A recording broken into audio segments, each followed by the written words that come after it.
नमस्कार, मैं हूं आपके साथ Neha Dubey. Courts this week में आपका स्वागत है। इस बुलेटिन में अगले आधे घंटे हम आपको इस हफ्ते की कोर्ट से जुड़ी बड़ी खबरों से करवाएंगे रूबरू। तमाम कोर्ट की कार्रवाई और सुप्रीम कोर्ट से लेकर हाई कोर्ट्स और लो कोर्ट्स तक के फैसलों को रखेंगे आपके सामने। तो आइए शुरू करते हैं courts this week.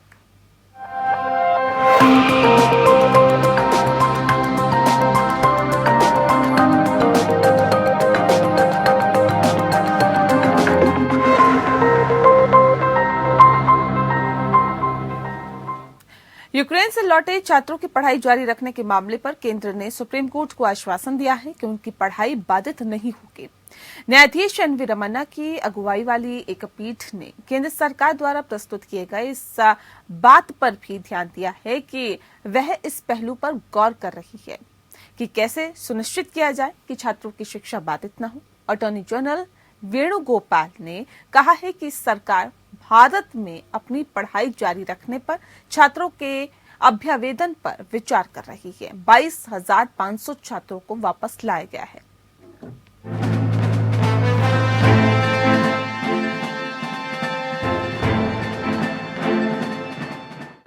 Supreme court ने यूक्रेन से भारतीय छात्रों को निकालने की मांग वाली एक याचिका का निपटारा किया है। केंद्र ने सुप्रीम कोर्ट में कहा कि उसने युद्धग्रस्त यूक्रेन में फंसे 22,500 भारतीय छात्रों को निकालने का बहुत बड़ा काम पूरा कर लिया, जिसके बाद कोर्ट ने उससे संबंधित 2 मुकदमों को सोमवार को बंद कर दिया। Chief justice N V Ramana और न्यायमूर्ति कृष्ण मुरारी की पीठ ने अटॉर्नी जनरल के वेणुगोपाल की उन दलीलों पर गौर किया कि केंद्र सरकार यूक्रेन में फंसे छात्रों को वापस लाने के अलावा युद्ध की वजह से उनकी पढ़ाई पर हुए असर के बारे में भी गौर कर रही है। पीठ ने सुनवाई की शुरुआत में कहा, चूंकि छात्र वापस आ गए हैं तो अब इस मामले में कुछ बचा नहीं है। जनहित याचिका दायर करने वाले वकील विशाल तिवारी ने युद्धग्रस्त देश को बचाकर लाए गए छात्रों की पढ़ाई जारी रखने का मुद्दा भी उठाया। वेणुगोपाल ने कहा कि सरकार ने बहुत बड़ा काम किया है और 22,500 छात्रों को वापस लाया गया और उनकी पढ़ाई जारी रहे, इस पर विचार कर रही है। सरकार छात्रों के प्रतिवेदन पर विचार कर रही है और इसे देखेगी। सरकार को फैसला लेने दीजिए।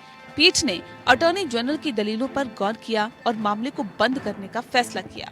शीर्ष अदालत ने 4 मार्च को उन दलीलों पर गौर किया था जिसमें कहा गया था कि सरकार ने अभी तक यूक्रेन से 17,000 भारतीय छात्रों को निकाला है। वह तिवारी और बेंगलुरु निवासी फातिमा अहाना की याचिकाओं पर सुनवाई कर रही थी। इससे पहले विदेश मंत्री एस जयशंकर ने संसद के बजट सत्र के दूसरे चरण की कार्रवाई के दौरान यूक्रेन मुद्दे पर संसद में बयान दिया था। विदेश मंत्री ने संसद को जानकारी देते हुए बताया था कि कड़ी चुनौतियों के बावजूद सरकार ने यूक्रेन में फंसे 22,500 की निकासी की है।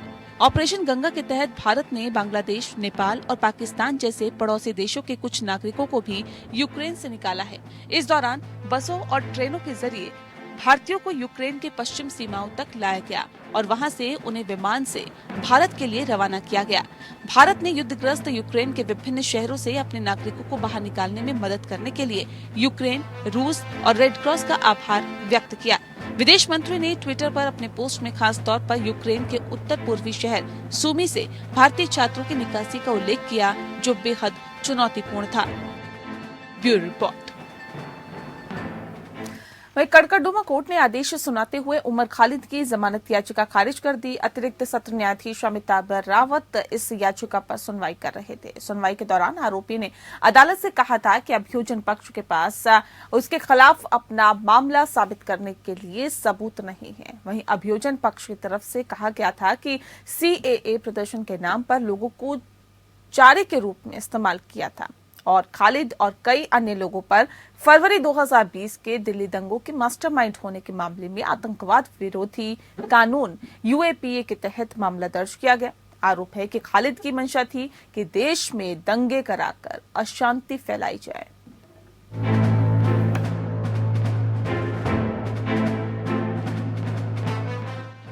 उमर खालिद को दिल्ली की अदालत से फिर झटका लगा है। दिल्ली दंगों से जुड़े केस में उनकी जमानत याचिका फिर खारिज हो गई है। दिल्ली की कड़कड़डूमा कोर्ट ने जेएनयू के पूर्व छात्र उमर खालिद को जमानत देने से इनकार किया। उमर खालिद के खिलाफ दंगे की साजिश और यूएपीए के तहत मामला दर्ज है।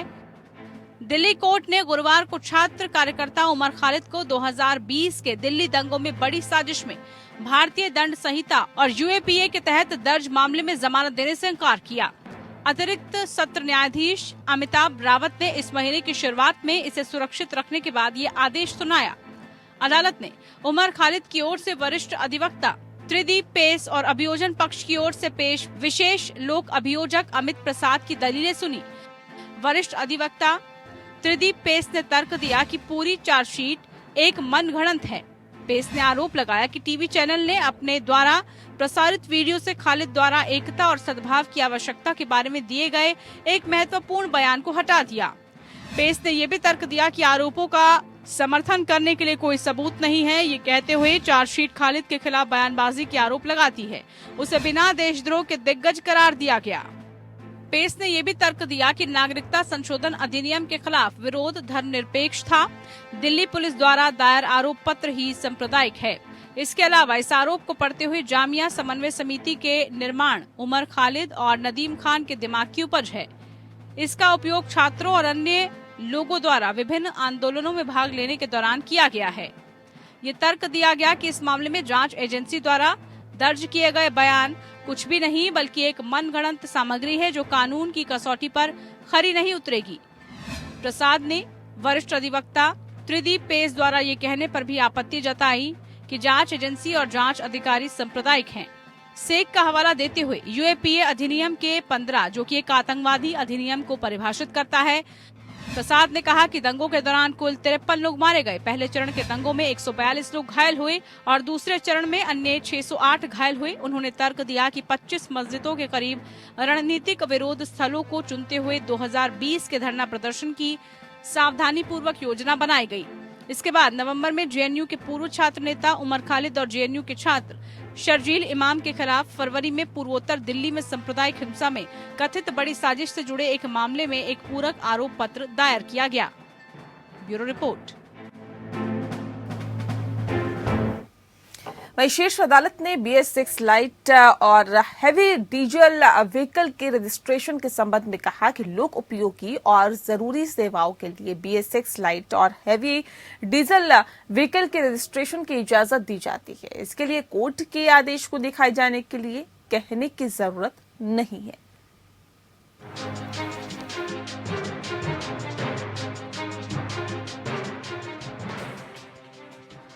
सुप्रीम कोर्ट ने BS6 वाहनों पर अहम फैसला दिया है। सुप्रीम कोर्ट ने सार्वजनिक उपयोगिता और आवश्यक सेवाओं के लिए इस्तेमाल होने वाले BS6 हल्के और भारी डीजल वाहनों के पंजीकरण की इजाजत दे दी है। न्यायमूर्ति L नागेश्वर राव और न्यायमूर्ति BR गवई की पीठ ने निर्देश दिया कि अधिकारियों को इस श्रेणी के वाहनों के पंजीकरण के लिए अदालती आदेश पेश करने पर जोर नहीं देना चाहिए। सुप्रीम कोर्ट ने संबंधित अथॉरिटी से कहा कि वो इस कैटेगरी के वाहन जो जरूरी सेवाओं और पब्लिक यूटिलिटी से संबंधित हैं, उसमें BS6 वाले लाइट और भारी डीजल वाहन के रजिस्ट्रेशन के लिए कोर्ट ऑर्डर दिखाने के लिए दबाव नहीं डाला जाना चाहिए। सुप्रीम कोर्ट में MC मेहता बनाम भारत सरकार के मामले में एक याचिका दाखिल कर ऐसे वाहनों के रजिस्ट्रेशन की इजाजत मांगी गई थी। न्यायमित्र के रूप में नियुक्त अधिवक्ता ADN राव की रिपोर्ट पर गौर करने के बाद आदेश पारित किया गया, जिन्होंने अदालत को बताया कि सार्वजनिक उपयोगिता और आवश्यक सेवाओं के लिए उपयोग किए जाने वाले BS6 हल्के और भारी डीजल वाहनों को पंजीकृत करने की अनुमति दी जा सकती है। शीर्ष अदालत ने अनुच्छेद 370 को निरस्त करने के बाद 2019 में लगाए गए कर्फ्यू और इंटरनेट निलंबन के कारण जम्मू कश्मीर में BS4 वाहनों की बिक्री में छूट की मांग करने वाली याचिका पर भी सुनवाई की। पीठ ने आवेदक से राहत के लिए जम्मू कश्मीर उच्च न्यायालय न्यायालय का दरवाजा खटखटाने को कहा। पर्यावरणविद MC मेहता द्वारा दायर जनहित याचिका सहित विभिन्न याचिकाओं पर सुनवाई करते हुए यह आदेश पारित किया गया, जिसमें BS6 डीजल वाहनों के पंजीकरण की अनुमति मांगी गई थी। सुप्रीम कोर्ट ने अनुच्छेद 370 हटाए जाने के बाद 2019 में जम्मू कश्मीर में कर्फ्यू और इंटरनेट के सस्पेंशन के कारण जम्मू कश्मीर में BS4 वाहन की बिक्री पर छूट देने की याचिका पर सुनवाई के दौरान याचिकाकर्ता से कहा कि वो जम्मू कश्मीर हाई कोर्ट का दरवाजा खटखटा सकते हैं। गौरतलब है कि 31 जुलाई 2020 को सुप्रीम कोर्ट ने BS4 वाहन के रजिस्ट्रेशन पर फिलहाल रोक लगा दी थी। सुप्रीम कोर्ट ने कहा था कि कोई भी अथॉरिटी अदालत का फैसला होने तक BS4 मानक वाले वाहनों का रजिस्ट्रेशन नहीं करेगी। सुप्रीम कोर्ट ने 27 मार्च के उस आदेश को वापस ले लिया था, जिसमें लॉकडाउन खत्म होने के 10 दिनों बाद तक वाहन बेचने की इजाजत दी थी। सुप्रीम कोर्ट ने साफ किया था कि दिल्ली और NCR में 1 अप्रैल 2020 से सिर्फ BS6 वाहन ही बिकेंगे। Bureau report APN। कलकत्ता उच्च न्यायालय ने पश्चिम बंगाल के बीरभूम जिले में हुई हिंसा की जांच CBI को स्थानांतरित कर दी। मुख्य न्यायाधीश प्रकाश श्रीवास्तव और न्यायमूर्ति राजश्री भारद्वाज की खंडपीठ ने मामले पर विचार करने के लिए स्वतः संज्ञान लेते हुए यह आदेश पारित किया। इस मामले की CBI जांच की मांग को लेकर स्वतः संज्ञान लेने के अलावा अदालत के समक्ष कुछ जनहित याचिका भी दायर की गई थी। कोर्ट ने स्पष्ट किया कि न्याय के हित में और सच्चाई का पता लगाने के लिए निष्पक्ष जांच कराने के लिए आदेश दिया गया था।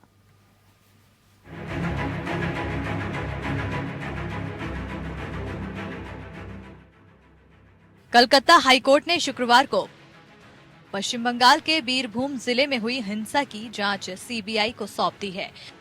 इस घटना में स्थानीय अखिल भारतीय तृणमूल कांग्रेस या TMC नेता भादु शेख की हत्या के प्रतिशोध में कथित तौर पर 8 लोग मारे गए।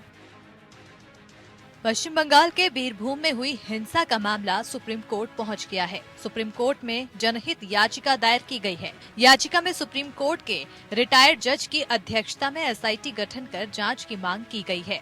याचिका में कहा गया कि इस मामले में SIT या फिर CBI से इस मामले की जांच कराई जाए। ये याचिका हिंदू सेना के राष्ट्रीय अध्यक्ष विष्णु गुप्ता ने दाखिल की है। मुख्य न्यायाधीश प्रकाश श्रीवास्तव और न्यायमूर्ति राजर्षि भारद्वाज की खंडपीठ ने शुक्रवार को कहा कि न्याय के हित में और मौजूदा मामले की परिस्थितियों को देखते हुए चल रही जांच को CBI को स्थानांतरित कर दिया जाना चाहिए। CBI को अगली सुनवाई की तारीख यानी 7 अप्रैल को प्रगति रिपोर्ट सौंपने का निर्देश दिया गया है। पिछली सुनवाई में कोर्ट ने हिंसा की जांच के बारे में केस डायरी को रिकॉर्ड में लिया था। महाधिवक्ता ने गुरुवार को अदालत को सूचित किया था कि अदालत के पहले के निर्देशों के अनुसार अपराध स्थल पर 31 CCTV कैमरे लगाए गए हैं और विभिन्न विश्वास बहाली के उपाय भी किए गए हैं। कोर्ट को आगे बताया गया कि गवाहों की सुरक्षा भी बढ़ा दी गई है। पोस्टमार्टम कराने के संबंध में महाधिवक्ता ने कहा कि सभी पोस्टमार्टम संपन्न हो चुकी है।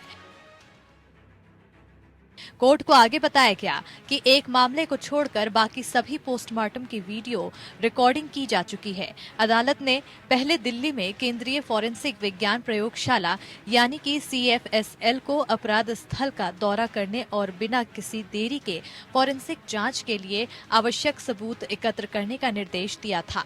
रामपुर हाट में TMC नेता की हत्या के बाद हिंसा भड़क गई थी। यहां कई घरों को आग के हवाले कर दिया गया था। आग से जलकर 2 बच्चों समेत 8 लोगों की मौत हो गई थी। इसमें 3 महिलाएं भी शामिल थी। इस मामले में अब तक 20 लोगों की गिरफ्तारी हुई है। बीरभूम हिंसा में कोलकाता हाई कोर्ट ने भी स्वतः संज्ञान लेते हुए सुनवाई की थी। सबूतों से छेड़छाड़ न हो इसलिए हाई कोर्ट के आदेश के बाद रामपुर हाट के बागतुई गांव में CCTV कैमरे लगाए गए। हालांकि हिंसा के खिलाफ दलीलें पेश कर रहे अधिवक्ता ने अदालत से कहा कि पुलिस मामले के सबूत मिटा रही है। मुख्यमंत्री ममता बनर्जी ने गुरुवार को हिंसाग्रस्त बागतुई गांव का दौरा किया। उन्होंने कहा कि पुलिस रामपुर हाट हिंसा के आरोपियों की तलाश करे और उन्हें गिरफ्तार करे, साथ ही दोषियों को कड़ी से कड़ी सजा सुनिश्चित करे। रिपोर्ट के मुताबिक मृतकों को जिंदा जलाने से पहले बुरी तरह से पीटा गया था। Bureau report APN। कर्नाटक के स्कूलों और कॉलेजेस में हिजाब पहनने की मांग करने वालों को सुप्रीम कोर्ट से झटका लगा है। शीर्ष अदालत ने इस मामले की तत्काल सुनवाई करने से इनकार कर दिया। यही नहीं, कोर्ट ने हिजाब समर्थक छात्राओं के वकील से कहा कि इस मामले में सनसनी फैलाने से बचे। दरअसल देवदत्त कामत ने कहा था कि एग्जाम शुरू होने वाले हैं और ऐसे में किसी की पढ़ाई को नुकसान से बचाने के लिए तत्काल सुनवाई की जरूरत है। इस पर अदालत ने कहा कि आप इस मामले को सनसनीखेज बनाने से बचें, इससे आपको बचना चाहिए। अदालत ने साफ तौर पर कहा कि हिजाब विवाद का परीक्षाओं से कोई लेना देना नहीं है।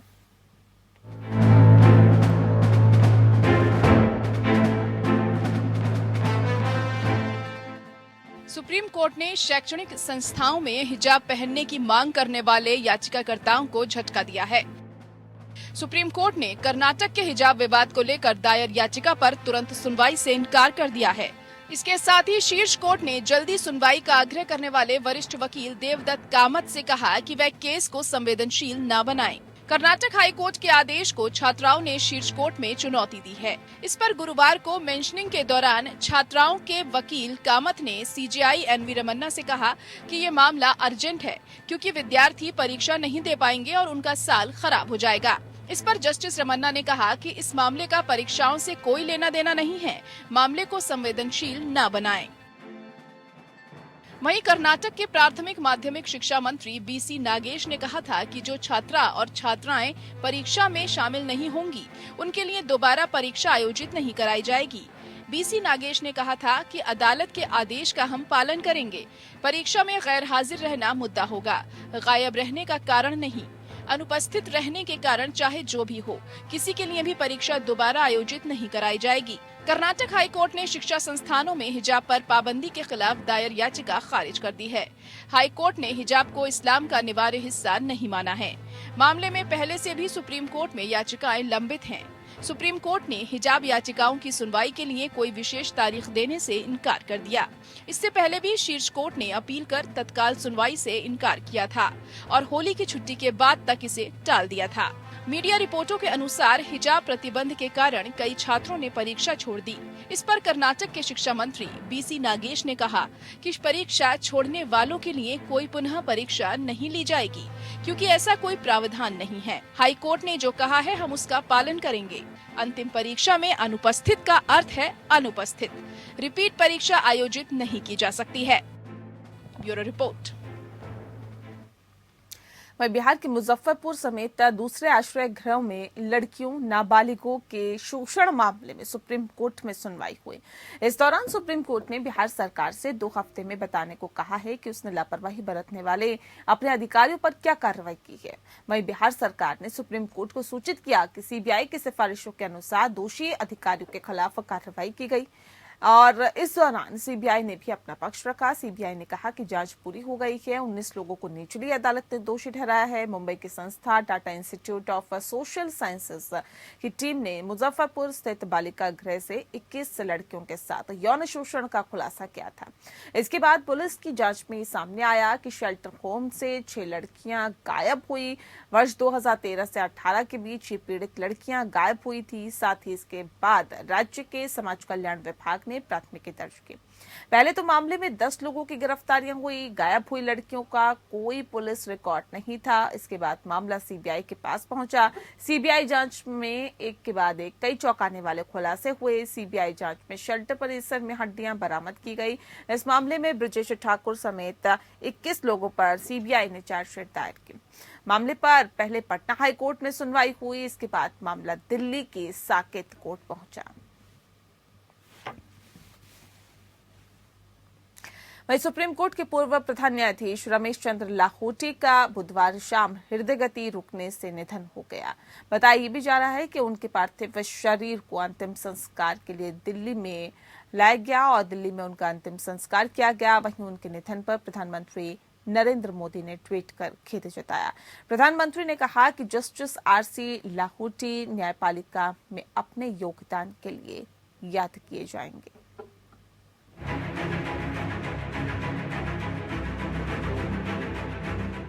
पूर्व प्रधान न्यायाधीश रमेश चंद्र लाहोटी का बुधवार शाम दिल्ली के अपोलो अस्पताल में निधन हो गया। न्यायमूर्ति लाहोटी 81 वर्ष के थे। जस्टिस लाहोटी को 1 जून 2004 को भारत के 35वें प्रधान न्यायाधीश के तौर पर नियुक्त किया गया था। वह 1 नवंबर 2005 को सेवानिवृत्त हुए थे।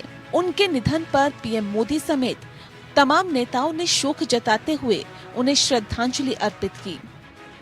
लाहोटी का जन्म 1 नवंबर 1940 को हुआ था। वे मध्य प्रदेश के गुना के रहने वाले थे। उन्हें अप्रैल 1977 में बार से राज्य उच्च न्यायिक सेवा में सीधे भर्ती करते हुए जिला और सत्र न्यायाधीश के रूप में नियुक्त किया गया था। 1 वर्ष तक पद पर रहने के बाद न्यायमूर्ति लाहोटी ने मई 1978 में इस्तीफा दे दिया था और मुख्य रूप से उच्च न्यायालय में वकालत करने के लिए बार में लौट आए थे। 3 मई 1988 को रमेश चंद्र लाहोटी को मध्य प्रदेश हाईकोर्ट का अतिरिक्त न्यायाधीश नियुक्त किया गया था। 4 अगस्त 1989 को उनको स्थायी न्यायाधीश बनाया गया। इसके बाद 1994 में फरवरी महीने में उनको दिल्ली हाईकोर्ट में स्थानांतरित कर दिया गया। वे दिसंबर 1998 में सुप्रीम कोर्ट के न्यायाधीश नियुक्त किए गए। इसके बाद 1 जून 2004 को उन्हें सुप्रीम कोर्ट का मुख्य न्यायाधीश नियुक्त किया गया। लाहोटी 31 अक्टूबर 2005 तक इस पद पर बने रहे। अपनी नियुक्ति के बाद 2004 में ही वह तब सबसे ज्यादा चर्चा में आए जब अपने से पहले रहे सीजेआई के उस बयान को खारिज किया जिसमें उन्होंने न्यायपालिका में उभरते भ्रष्टाचार के बारे में चिंता व्यक्त की थी। उस समय जस्टिस लाहोटी ने स्पष्ट रूप से राय दी थी कि न्यायपालिका पूरी तरह से स्वच्छ है। अपने कार्यकाल के दौरान न्यायमूर्ति लाहोटी ने हरियाणा के उस कानून को बरकरार रखा जिसके तहत 2 से अधिक बच्चों वाले लोगों को स्थानीय निकाय चुनाव लड़ने की अनुमति नहीं थी। उन्होंने निजता और धर्म के अधिकार पर आधारित तर्कों को खारिज कर दिया और उनका एक और निर्णय जो सबसे ज्यादा चर्चित रहा वो था असम में प्रवासियों पर अवैध प्रवासियों अधिनियम को रद्द करना। मुख्य न्यायाधीश आरसी लाहोटी उस समय भी चर्चा में आए जब उन्होंने अपने कार्यकाल के अंतिम समय में तमिलनाडु के चर्चित कांची शंकराचार्य मामले में आरोपियों को जमानत दे दी। प्रधानमंत्री नरेंद्र मोदी ने जस्टिस लाहोटी के निधन पर शोक जताया। उन्होंने कहा कि वंचितों को त्वरित न्याय दिलाने में उनकी अहम भूमिका रही है। वे जस्टिस लाहोटी के परिजनों और प्रियजनों के प्रति हार्दिक संवेदना प्रकट करते हैं। Bureau report. और चलिए इसी के साथ कोर्स दिस वीक में इतना ही। नमस्कार।